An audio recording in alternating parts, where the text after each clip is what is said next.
What a big couple weeks it has been for the major media players. All the talking is finally over and it's now down to action. So what have we seen so far from the AFL media in 2025? Well, the promos from Seven and Fox Footy hyped everything up. So have the networks delivered on their promises of a new era, or have they fallen a little flat in covering the biggest sport in Australia?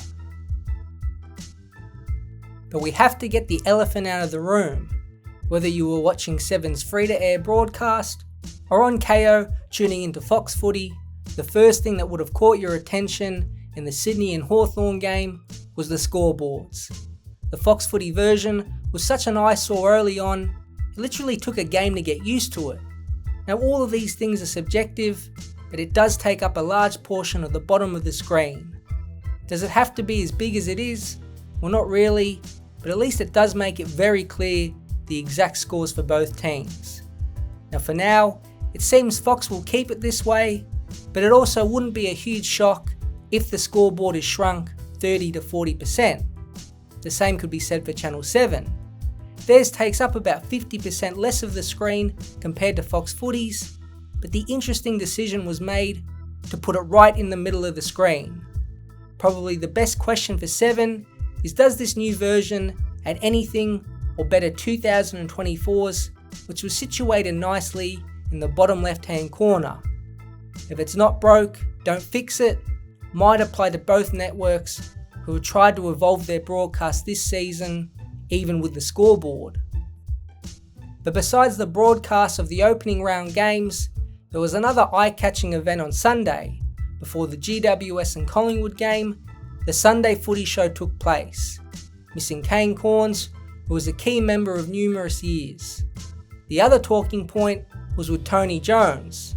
He was worldwide news for his TV bust-up with Novak Djokovic fans. He had to apologise and got called out by many big names in the tennis and general media. To be fair, he did cop it on the chin and moved on and returned to host the Sunday Footy Show. So how did the panel make fun of him? Well, they really didn't, and something that had so much potential to be hilarious kind of fell flat. No, we've been told you're going to just drop it, mate. The whole of Australia wants us to talk about it. What are you talking about? No, we've tried to get this to the line. Guys, come on. No, we have been told. Mate, you said it yourself. Drop it, okay? Just let it go. We are going to drop it right now. No! Why did you do that? Because the ball. What do you think? We're going to take a break. You are watching the Sunday Footy Show. I need to have a chat with one of our panellists. We're back right after this. Surely this won't be the only marquee bit the boys used to torture TJ in 2025. But getting back to a bit of football, opening round did cop it again this season. It seems the AFL will be persistent with it, but clearly it wasn't ideal.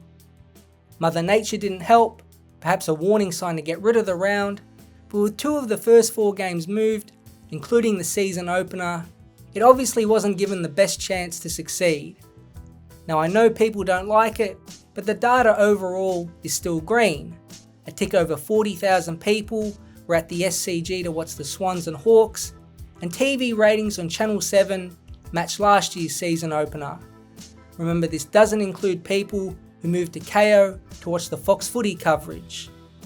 19,200 people were at the Giants and Collingwood game, down 2,000 from the same matchup last year, but with the uncertainty with the weather across Eastern Australia, that has to be taken into account.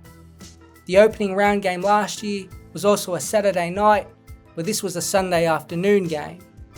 For an interrupted opening round, the AFL will again point to strong live numbers at both games and on TV.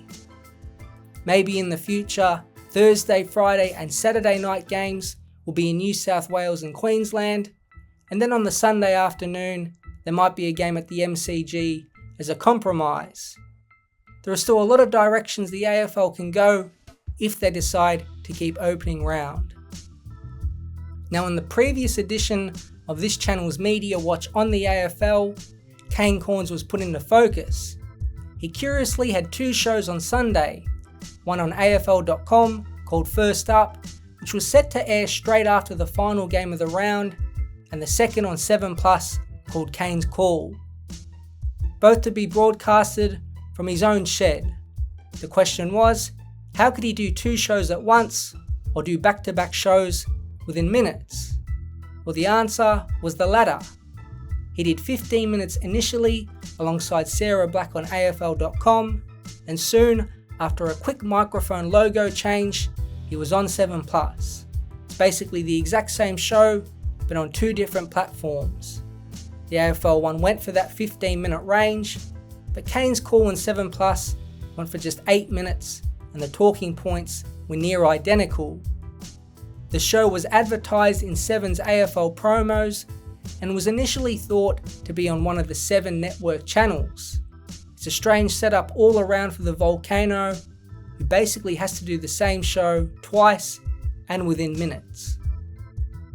A final media news story is to do with Richmond legend Dustin Martin. It's hard to see him in a media role, but quietly he has built up some of his appearances. He's been seen in a couple KO ads alongside his former premiership teammate in Jack Riewoldt. Further was revealed about his potential to be a media presence. His manager Ralph Carr was quoted in the Herald Sun saying, with his legacy already cemented as one of the greatest players in AFL history, Martin's next chapter promises to be just as exciting, whether it's through his business ventures, media appearances, or a potential return to the game. One thing is for sure, Dustin Martin's influence isn't fading anytime soon. The paper further went on to say Patrick Delaney, who is the Foxtel CEO, spruiked his ongoing involvement at the Fox Footy launch recently, but there is no defined role for him just yet. It does seem like he isn't completely against joining the media. Other than that, Martin has launched himself into golf. Who would have thought?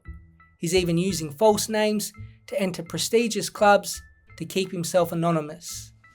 He is the AFL's mystery man, but slowly more and more information about his future is being revealed. The Herald Sun best said it, so while Martin whittles down that handicap, he isn't going anywhere anytime soon. So with the networks establishing their personalities and shows, it's now time to wait and see what the ratings have to say. It's a long season for the 18 clubs, and a long season for the media, who will be in their own TV wars throughout 2025.